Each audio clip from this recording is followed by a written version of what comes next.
बिस्मिल्लाहिर्रहमानिर्रहीम। अस्सलाम वालेकुम वरहमतुल्लाहि वबरकातुहू। अच्छा जी बच्चों, आज हम इस वीडियो में 10th क्लास की फ़िज़िक्स नेशनल बुक फाउंडेशन का unit 10 heat capacity and modes of heat transfer के न्यूमेरिकल रिस्पांस क्वेश्चंस को सॉल्व करेंगे। ठीक है, तो सबसे पहले हम क्वेश्चन नंबर 1 को देखते हैं कि क्वेश्चन नंबर 1 जो है हमारे पास न्यूमेरिकल रिस्पांस क्वेश्चन का है। Convert specific heat of water 4180 joule per KG per kelvin into units of joule per gram पर डिग्री सेल्सियस। यानी यहाँ पे पहला जो न्यूमेरिकल है उसके सिर्फ हमने यूनिट चेंज करने हैं। ठीक है, जूल रहेगा, केजी को किस में कन्वर्ट करना है, किलोग्राम को ग्राम में कन्वर्ट करना है, और पर ग्राम, यहाँ पे भी पर ग्राम है, यहाँ पे भी पर ग्राम है, और केल्विन को सेल्सियस में कन्वर्ट करना है। ठीक है, तो ये बात पहले लास्ट समझ लेते हैं कि ये जो केल्विन और सेल्सियस है ये एक ही चीज़ होती है। ठीक है, कि जो आंसर अगर 1 केल्विन किसी चीज़ का टेम्परेचर इंक्रीज़ होता है तो हम कहते हैं ये 1 सेल्सियस इंक्रीज़ हुआ है। यानी 1 केल्विन जो है वो 1 सेल्सियस के इक्वल होता है। और इसी तरह अगर हम किसी भी चीज़ को किलोग्राम से ग्राम में कन्वर्ट करते हैं तो 1000 से डिवाइड करते हैं।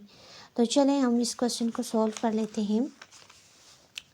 हमारे पास फर्स्ट क्वेश्चन है कि 4180 जूल पर किलोग्राम पर केल्विन, इसको हमने किलोग्राम से ग्राम में कन्वर्ट करना है। तो इसको किससे डिवाइड करेंगे, 1000 से डिवाइड कर देंगे। 1000 से डिवाइड करने के बाद हमारे पास आंसर आएगा 4.18 जूल पर ग्राम पर केल्विन। अब the size of a kelvin degree is the same as a Celsius degree. For example 1 degree Celsius is equal है 1 केल्विन। तो इस वजह से हम इसी आंसर को केल्विन की जगह क्या भी लिख सकते हैं, सेल्सियस भी लिख सकते हैं। यानी 4.18 जूल पर ग्राम पर डिग्री सेल्सियस भी हम इसको लिख सकते हैं। और ये है हमारे पास न्यूमेरिकल नंबर 1 का आंसर। अच्छा जी, न्यूमेरिकल नंबर 2 है हमारे पास। Calculate amount of heat given to 25 kg of water to increase its temperature by 50 degree Celsius. यहाँ पे हमने क्या कैलकुलेट करनी है, हमने हीट कैलकुलेट करनी है। हीट को किससे रिप्रेजेंट किया जाता है, क्यू से रिप्रेजेंट किया जाता है। और यहाँ पे केजी किसका यूनिट है, मैस का। तो ये मैस किसका गिवन है, वाटर का गिवन है। और हमने क्या देखना है, इंक्रीज इट्स टेम्परेचर, यानी चेंज इन टेम्परेचर हमें बताया गया है। डेल्टा टी हमें कितना बताया गया है, 50 डिग्री सेल्सियस हमें बताया गया है। अब इसको हम अगर सॉल्व करते हैं, देखते हैं, तो क्वेश्चन 2 हमारे पास हमने अमाउंट ऑफ हीट को फाइंड करना है। मैस हमारे पास जो दिया है वाटर का 25 डिग्री सेल्सियस है, और चेंज इन टेम्परेचर जो है वो 50 डिग्री सेल्सियस है। और इसके साथ साथ अगर अमाउंट ऑफ हीट को फाइंड करने के लिए जो फार्मूला है वो है MC delta T. MC delta T, ये T mean change in temperature. अच्छा, अब ये सारी वैल्यूज़ हमें पता है, इन वैल्यूज़ को हम पुट कर लेंगे। और यहाँ पे MC, सी क्या है, स्पेसिफिक हीट कैपेसिटी। अब स्पेसिफिक हीट ऑफ कैपेसिटी किसकी है, यहाँ पे वाटर की है। किसकी है, वाटर, क्योंकि मैस केवल वाटर का है। तो स्पेसिफिक हीट ऑफ कैपेसिटी हमें वाटर की ही चाहिए यहाँ पे, जो कि हमें याद रखनी है 4200 है। कितनी है, 4200। अच्छा, अब हमने वैल्यूज़ को पुट कर लिया है। M की वैल्यू 25 है, C specific heat of capacity of water 4200 है, और डेल्टा T 50 है। इनको मल्टीप्लाई करेंगे तो 5 to 5 टेट्रा 0 इन 4 0 जूल आ जाएगा। और हम क्या करेंगे, अब इस यहाँ पे समझे पॉइंट है, इसको जंप करवाएंगे कितनी वैल्यूज़ के नंबर के बाद, 6 नंबर्स के बाद, तो 10 की पावर 6 जॉल आ जाएगा। तो 5.25 मल्टीप्लाई बाय 10 की पावर 6, और 10 की पावर 6 किसके इक्वल होती है, मेगा के इक्वल होती है। तो हम इसकी जगह लिख लेंगे मेगा जॉल, 5.25 मेगा जॉल। ये हमारे पास जो है वो क्वेश्चन 2 का आंसर आ चुका है। ठीक है। अच्छा जी, न्यूमेरिकल नंबर 3 है, a half kg block of an unknown metal is heated from 30 degree Celsius to 80 degree Celsius. हम इसको साथ साथ समझ लेते हैं कि हमारे पास ब्लॉक का वेट कितना दिया हुआ है, मैस दिया हुआ है हमारे पास 0.5, यानी हाफ है तो 0.5 kg है। अननाउन मेटल है और उसको हीट किया जाता है 30 degree Celsius to 80 degree Celsius. ये इसका चेंज इन टेम्परेचर दिया हुआ है डेल्टा टी। अच्छा, फिर requiring 19 kilo joule of heat energy, उसको कितनी हमारे पास उन्होंने हीट एनर्जी भी उन्होंने बताई है। क्या बताई है, हीट एनर्जी को शो करते हैं क्यू से, तो ये भी हमने लिख दिया 19 किलो जूल है। और कैलकुलेट करना, एक पार्ट क्या है, एक पार्ट में हमने specific heat capacity of the metal, ये जो मेटल है अननोन मेटल, इसकी स्पेसिफिक हीट कैपेसिटी यानी सी को हमने फाइंड करना है, कैलकुलेट करना है। और बी में if the same metal block, अगर यही मेटल ब्लॉक है हाफ kg का, इसको हीट किया जाता है किससे, टेम्परेचर बताया है 80 डिग्री। अब 80 डिग्री से कहाँ तक, 125 डिग्री सेल्सियस तक। तो अब how much additional heat energy would be needed, तो उस टाइम हमारे पास हमें कितनी हीट एनर्जी चाहिए होगी, कि अब हीट एनर्जी हमें कितनी चाहिए होगी कि जब उसका डेल्टा टी टेम्परेचर इतना है। तो सबसे पहले हम डेटा नोट डाउन करेंगे। तो हमारे पास क्वेश्चन नंबर 3 है। ठीक है। तो इसमें हमारे पास जो मैस ऑफ मेटल है वो है 0.5 kg, और डेल्टा टी जो हमें गिवन है इसका 80, यानी हम जो बड़ी वैल्यू है ना डेल्टा टी, हम उसमें से यानी जो फाइनल टेम्परेचर है उसमें से इनिशियल टेम्परेचर को क्या करेंगे, माइनस करेंगे। तो फाइनल क्योंकि बड़ा है ना, ज़्यादा है, तो हम 80 में से 30 को माइनस करेंगे तो 50 डिग्री सेल्सियस हमारे पास चेंज इन टेम्परेचर आ जाएगा। और अमाउंट ऑफ हीट हमें बताई थी 19 किलो जॉल, और 19 को कन्वर्ट करेंगे जॉल में, तो हमारे पास इसको मल्टीप्लाई करेंगे, 19 को किससे मल्टीप्लाई कर लेंगे, थाउजेंड के साथ मल्टीप्लाई करेंगे तो 19,000 जॉल आ जाएगा। और हमने सबसे पहले जो हमारे पास फर्स्ट कंडीशन थी, फर्स्ट कंडीशन में हमने क्या फाइंड करना था, हमने फाइंड करना था उसकी specific heat capacity of metal, specific heat capacity of metal. तो हमने ए में लिख दिया कि हमने उसकी स्पेसिफिक हीट कैपेसिटी फाइंड करनी है, और बी में हमारे पास सेकंड कंडीशन जो थी उसमें डेल्टा टी दिया हुआ था, जिसमें उसका टेम्परेचर 80 से लेके कहाँ तक इंक्रीज़ किया गया था, 125 डिग्री सेल्सियस तक, यानी इसका जो फाइनल टेम्परेचर है 125 है, और जो इनिशियल टेम्परेचर उसका था वो 80 डिग्री सेल्सियस था। तो डेल्टा टी जो सेकंड सिचुएशन है उसकी निकालेंगे, हमारे पास आ जाएगा 45 डिग्री सेल्सियस। और इसका फाइंड करना है अमाउंट ऑफ हीट, क्या फाइंड करनी है, बी में अमाउंट ऑफ हीट। अच्छा, पहला हम पार्ट सोल्यूशन की तरफ आ जाते हैं। हमारे पास अमाउंट ऑफ हीट का फार्मूला वही है, Q इज इक्वल है एम सी डेल्टा टी। अब हमने पहले जो हमारे पास सिचुएशन थी उसमें हमने फाइंड करना था सी, क्या फाइंड करना था, सी।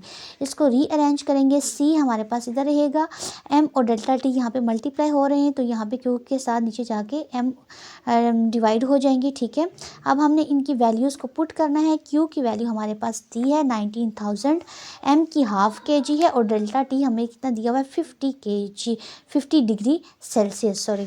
ओके, अब हमने इसको क्या करना है, वैल्यूज़ को पुट कर लिया। अब हमारे पास इन दोनों को मल्टीप्लाई करेंगे तो 25 आ जाएगा, और इसको सॉल्व करेंगे तो हमारे पास स्पेसिफिक हीट जो कैपेसिटी आ जाएगी मैस की, वो है 760 जॉल पर kg पर केल्विन। अब जो सेकंड सिचुएशन थी उसमें भी हम फार्मूला सेम यही यूज़ करेंगे, Q is equal M C delta T, मगर यहाँ पे हमने अमाउंट ऑफ हीट को कैलकुलेट करना है। तो मैस तो क्योंकि सेम मैस गिवन है, तो मैस की वैल्यू हमारे पास कितनी गिवन थी, 0.5 kg। हम इसकी वैल्यू को पुट करेंगे, स्पेसिफिक हीट कैपेसिटी जो हमारे पास आई है वह 760, तो हम 760 को पुट करेंगे। अब सेकंड सिचुएशन में इसका टेम्परेचर चेंज था, डिफरेंट था, वो था 45, बी में क्या था हमारे पास 45 डिग्री सेल्सियस। तो अब हम इसमें पुट करेंगे 45। अब इनको सॉल्व करेंगे तो हमारे पास आएगा 17100 जॉल। और अब हम यहाँ पे इस पॉइंट को 3 वर्ड या 3 नंबर जो है पीछे कन्वर्ट करेंगे, जंप करवाएंगे, तो 100 जो है वो 10 की पावर हमारे पास 3 आ जाएगी, जो कि k के इक्वल है।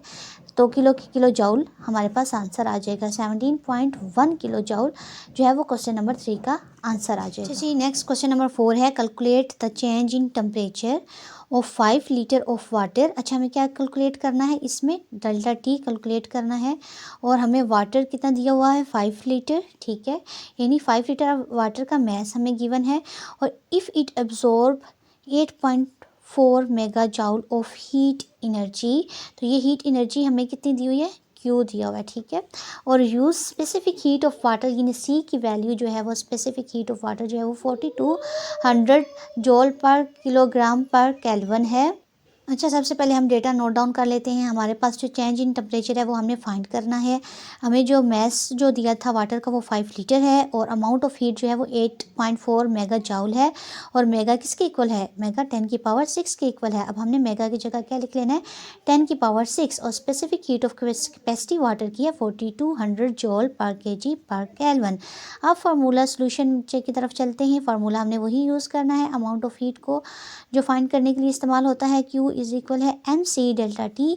मगर अब हम इसको रीअरेंज करेंगे, हमें चाहिए डेल्टा टी, तो ये यहाँ पे मल्टीप्लाई हो रहा है तो नीचे जाके Q के साथ डिवाइड हो जाएगा। तो हम सारी वैल्यूज़ को पुट कर लेंगे। पुट करने के बाद अब हम क्या करेंगे, 8.4 और 2.1 को डिवाइड करेंगे, हमारे पास 4। अब 10 की पावर यहाँ पे 6 है और ये 10 की पावर 4 है, तो 10 की पावर 6 और जब ये ऊपर जाएगा तो ये +6 है, तो ऊपर ये जाएगा तो साइन चेंज होगा, -4 हो जाएगा, तो 10 की पावर क्या रह जाएगी, हमारे पास 2 रह जाएगी, ठीक है। तो यहाँ पे आ जाएगा 4 मल्टीप्लाई बाय 10 की पावर 2 केल्विन।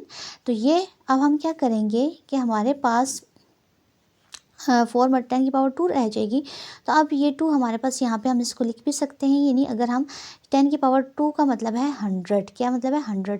अब 100 को हम मल्टीप्लाई बाय 4 करेंगे तो ये हमारे पास बन जाएगा 400। 400 केल्विन है और केल्विन और सेल्सियस एक ही चीज़ है, ठीक है। तो हम इसको इस तरह भी लिख सकते हैं 400 डिग्री सेल्सियस। तो ये हमारे पास जो है वो क्वेश्चन नंबर 4 का आंसर है। अच्छा जी, क्वेश्चन नंबर 5 है, इन a container 100 gram of water at 80 degree Celsius is mixed with 200 gram of water at 20 degree Celsius. यानी एक हमारे पास कंटेनर है तो उसमें 100 ग्राम ऑफ वाटर को, जिसका टेम्परेचर 80 डिग्री सेल्सियस है, उसको किसके साथ मिक्स किया जाता है, दूसरे वाटर के साथ, जो कितना है, जिसका मैस 200 ग्राम है और टेम्परेचर 20 डिग्री सेल्सियस है। यानी एक का 80 डिग्री सेल्सियस है, एक का है 20 डिग्री सेल्सियस। एक का टेम्परेचर ज़्यादा है, एक का टेम्परेचर कम है।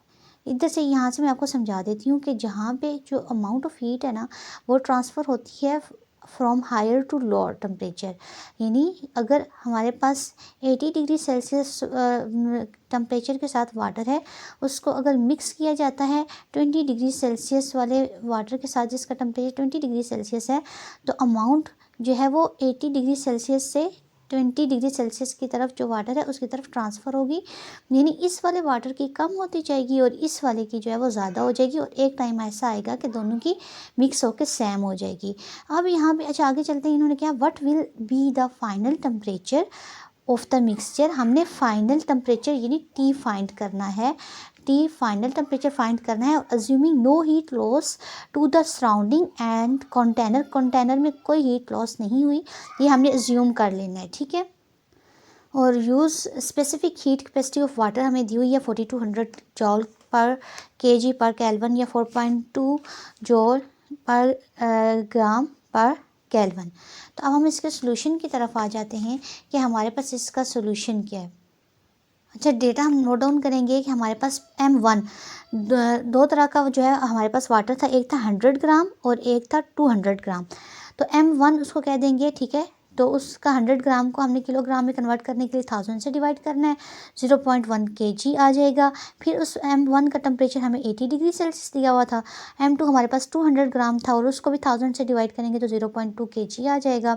और T2 हमारे पास 20 डिग्री सेल्सियस था। अब हमने इन दोनों की मिक्सिंग के बाद final temperature T note down करना था, तो वो हम इसका फाइंड करेंगे। और जो वाटर की हीट कैपेसिटी हमें दी है वो है 4200 जॉल पर किलोग्राम पर केल्विन। ठीक है, अब सोल्यूशन की तरफ आते हैं। जैसे कि मैंने पहले बात की है कि अमाउंट ऑफ हीट लॉस होगी एक जो है मिक्सर की मिक्सर कह रही हूँ, एक वाटर जो इसका 80 डिग्री है और एक जो है वो होगी गैन होगी। गैन किसकी होगी? जिसका टेम्परेचर कम है वो गैन कर लेगा और जिसका टेम्परेचर ज़्यादा है वो लॉस करेगा अपनी हीट को, और एंड पे जो है वो दोनों की बैलेंस होगी। अब हम ये चेक करेंगे कि फाइनल टेम्परेचर जो दोनों का टेम्परेचर बैलेंस हुआ है वो कितना हुआ है।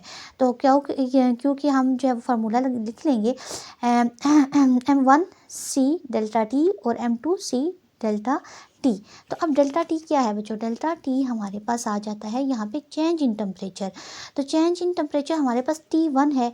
T1 का अब T1 से फाइनल टेम्परेचर कितना हुआ, और इसी तरह M2 में भी देखेंगे कि इसका जो हमारे पास फाइनल टेम्परेचर जो है और फाइनल टेम्परेचर क्योंकि ज़्यादा होगा, T2 जो है वो कम है, तो हम इस वजह से इसको बाय लिख रहे हैं ताकि नेगेटिव ना आए हमारी वैल्यू। ठीक है, इसको बाद में जो है वो लिख लेंगे। तो T1 जो है वो हमारे पास ज़्यादा आएगा।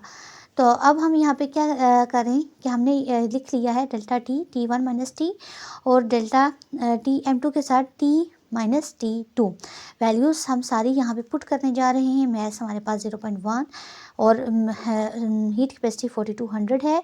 T1 हमारे पास 80 है, T हमें पता नहीं है। इसी तरह यहाँ पे M2 0.2 है और ये हमने specific heat capacity of water 4200 है और T हमें पता नहीं है। ठीक है, और T2 हमें पता है 20 डिग्री सेल्सियस। वैल्यूज़ को पुट करने के बाद इनको सॉल्व किया तो 420 आ गया और इसी तरह इनको सॉल्व किया तो 840 आ गया। ठीक है, अब हमने 420 को अंदर 80 के साथ मल्टीप्लाई किया तो ये वैल्यू आई और 420 को T से मल्टीप्लाई किया तो यहाँ पे प्लस माइनस 420 T आ गया। अब यहाँ पे इसी तरह इसको भी अंदर मल्टीप्लाई करना है, ब्रैकेट को ओपन कर लेना है। T वाली वैल्यूज़ को एक साइड कर लेंगे और जो सिंपल हमारे पास वैल्यूज़ हैं उनको एक साइड कर लेंगे। अब यहाँ पे T वाली -20 है क्योंकि इसको नहीं छेड़ रहे, ये बड़ी वैल्यू है और ये छोटी वैल्यू है, तो यहाँ से माइनस से यहाँ पे आके प्लस हो जाएगा और यहाँ पे ये माइनस है तो ये यहाँ पे आके प्लस हो जाएगा। इनको हम ऐड कर लेंगे और यहाँ पे इन दोनों को ऐड कर लेंगे। ठीक है, अब T के साथ जो वैल्यू है नेक्स्ट हमारे पास लेफ़्ट साइड पे जाकर यहाँ पे डिवाइड होगी। डिवीजन के बाद हमारे पास क्या होगा कि डिवाइड होने के बाद हमारे पास T की वैल्यू जो सॉल्व करेंगे तो 40 डिग्री सेल्सियस, यानी हमारे पास फाइनल टेम्परेचर जो है, फाइनल टेम्परेचर दोनों का जो मिक्सिंग के बाद है वो 40 डिग्री सेल्सियस होगा। और ये था क्वेश्चन नंबर 5 का आंसर। अच्छा जी बच्चों, हमारे पास यहाँ पे न्यूमेरिकल नंबर 6 है, उसको रीड कर लेते हैं साथ। 200 gram piece of unknown solid cylinder is heated to 110 degree Celsius. Unknown solid cylinder है जिसका मैस में बताया है 200 ग्राम और उसका टेम्परेचर बताया है हमें 110 डिग्री सेल्सियस। तो T और S सॉलिड सिलेंडर के लिए यूज़ होगा, टेम्परेचर के लिए T, और मैस हमने अननोन सिलेंडर के लिए मैस M और S साथ लिख देंगे। फिर उन्होंने कहा then placed into a calorimeter containing 200 gram of water. Water का मैस कितना बताया? MW बताया है 200 ग्राम। कितनी डिग्री सेल्सियस पे? 20 डिग्री सेल्सियस पे हमें बताया गया है। ठीक है, और इसी तरह अगर हम यहाँ पे कैलोरीमीटर की तरफ चलते हैं तो कैलोरीमीटर में उन्होंने कहा कि the calorimeter has a mass of 60 gram. Calorimeter क्या, सबसे पहले देख लेते हैं। कैलोरीमीटर एक ऐसी डिवाइस है जिसमें किसी भी केमिकल या फिजिकल प्रोसेस में हम ये मेयर करते हैं कि कितनी टेम्परेचर हमारे पास इन्वॉल्व है इसमें। तो कैलोरीमीटर का मैस भी गिवन है, ठीक है, 60 ग्राम, और उसकी स्पेसिफिक हीट कैपेसिटी भी गिवन है 0.9 जूल पर ग्राम पर केल्विन, और the final temperature of the system, for final temperature तीनों का गिवन है, सॉलिड का भी, सॉलिड सिलेंडर का भी, वाटर का भी, कैलोरीमीटर का भी 35 डिग्री सेल्सियस। हम अज्यूम कर लें कि हीट ना तो लॉस हुई है हमने सराउंडिंग में, और हम specific heat capacity of solid हमें, क्योंकि नाउन है, वाटर का भी हमें पता है 4200 होती है, स्पेसिफिक हीट कैपेसिटी कैलोरीमीटर की भी गिवन है, और हमें यहाँ पे गिवन नहीं है वो है अननाउन सॉलिड सिलेंडर की। तो हमने अननाउन सॉलिड सिलेंडर की जो है वो CS फाइंड करना है। क्या फाइंड करना है? CS।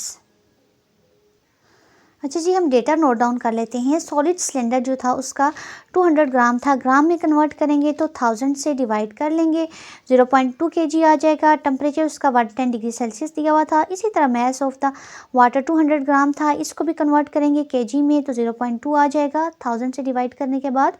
और वाटर का टेम्परेचर 20 डिग्री सेल्सियस था। इसी तरह जो हमारे पास मैस ऑफ कैलोरीमीटर था वो 60 ग्राम था, इसको भी कन्वर्जन के बाद 0.06 kg आ जाएगा। और हमारे पास इसकी स्पेसिफिक हीट कैपेसिटी भी गिवन है, वो है 0.9 जॉल पर ग्राम पर डिग्री सेल्सियस। सो इसको हम ग्राम में कन्वर्ट करेंगे तो 0.9 को मल्टीप्लाई 1000 कर लेंगे तो फिर हमारे पास ये kg में कन्वर्ट हो जाएगा, ठीक है, पर kg में। याद रखें कि इसमें जब हम kg में करेंगे तो डिवाइड करेंगे, मगर जब पर kg में करेंगे तो उसी चीज़ को हमने क्या कर देना है, मल्टीप्लाई 1000 से कर देना है, ठीक है। और हमारे पास टेम्परेचर, जो फाइनल टेम्परेचर तीनों का गिवन है वो 35 डिग्री सेल्सियस है। फाइंड हमने CS यानी specific heat capacity of solid को फाइंड करना है। सोल्यूशन की तरफ आ जाते हैं। जैसे हमने पहले बात की कि एक देखा जाए तो इन सब में जो ज़्यादा हीट है, टेम्परेचर है, वो हमारे पास 110 है, जो है सॉलिड का, क्या है, सॉलिड का दिया हुआ है। तो हमारे पास हम क्या लिखेंगे कि हीट क्योंकि उसकी लॉस होगी बाय सॉलिड, और गैन की किसकी तरफ होगी, वाटर भी गैन कर लेगा और कैलोरीमीटर की भी गैन होगी, ठीक है। तो हम फार्मूला वही यूज़ करेंगे, Q है MC डेल्टा T वाला। और यहाँ पे डेल्टा T की जगह हम क्या लिखेंगे, ये MCS और डेल्टा T की जगह TS यानी टेम्परेचर सॉलिड का और फाइनल टेम्परेचर। इसी तरह M जो है हमारे पास वाटर का, C specific heat capacity of water और T final temperature minus T temperature of water. इसी तरह कैलोरीमीटर का मैस और कैलोरीमीटर की specific heat of capacity, final temperature और टेम्परेचर ऑफ यहाँ पे हम किसके लिखेंगे, स्पेसिफिक कैलोरीमीटर के टेम्परेचर दोनों का सेम होगा ना वाटर का, क्योंकि ये एक ही कंटेनर में ना कैलोरीमीटर में। इसके बाद हम इनकी वैल्यूज़ को पुट करेंगे। वैल्यू को पुट करने के बाद इस साइड पे भी, ठीक है, जो हमारे पास सॉलिड का टेम्परेचर 110 है और ये 35 है, C हमने फाइंड करनी है, इसकी वैल्यू हमें अननोन है। इसी तरह इस साइड पे पुट करेंगे और इन दोनों को ऐड करेंगे, प्लस करेंगे, ठीक है ना। Heat gain by water add करेंगे, हीट गैन बाय कैलोरीमीटर, ठीक है। वैल्यूज़ को पुट करने के बाद इनको सॉल्व करेंगे तो हमारे पास कुछ इस तरह आंसर आ जाएगा।